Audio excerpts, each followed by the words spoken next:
Welcome to 12 to Your Health. I'm Dr. Derek DeSilva. Do you suffer from chronic back pain? What if you didn't have to undergo major surgery to experience relief? Well, a new procedure claims great results without using or having a long, painful recovery. And here to explain is Dr. Nasser Ani. He's a board-certified spine surgeon at Ani Orthopedic Group in Hazlet. Dr. Ani, welcome to the program. Oh, thank you for having me. So, glad to be here. I guess we have to really separate. A lot of people have back pain.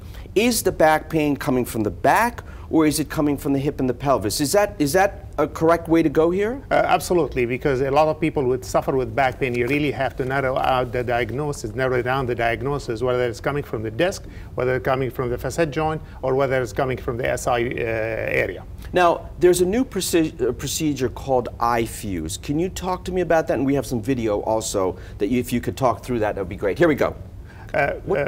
First, you have to really identify that the patient is coming, the pain is coming from the SI joint. And if the pain is coming from the SI joint, you have to treat these patients in a conservative way. And if the conservative way fails, then you talk about surgical options. And if there is the surgical option is a minimally invasive procedure, take about half an hour, 45 minutes. The recovery is very quick, and the patient is going home the same day. And essentially, with this procedure, we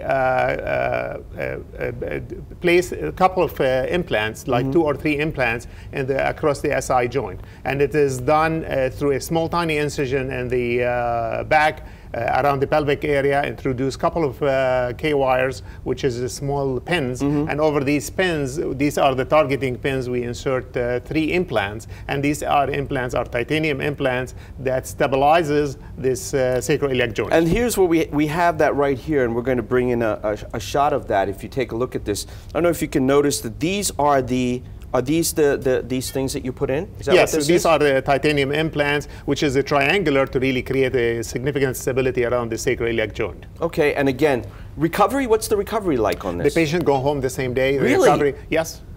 So this is used for who? For people who suffer from back pain, and the back pain is the diagnosis is coming from the sacroiliac joint.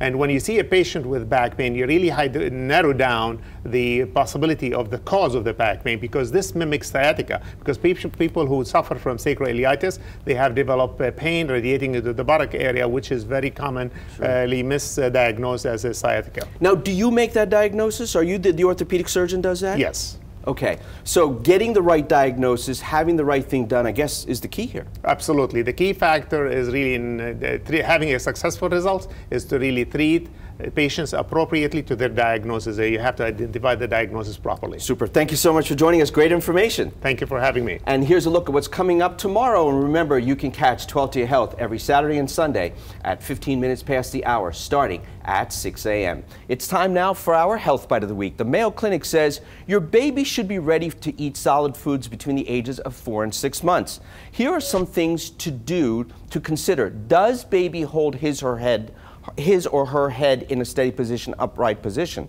Does the baby sit with support? Does the baby mouth his or her hands or toys? Does the baby show interest in what you're eating? If all the answers are yes, then it's probably time. And if you have any health questions you'd like to ask, email them to me at 12toyourhealth@news12.com, or head over to my Facebook page and post your question there. Thank you so much for joining us today. Here's a look at this week's Community Health Calendar.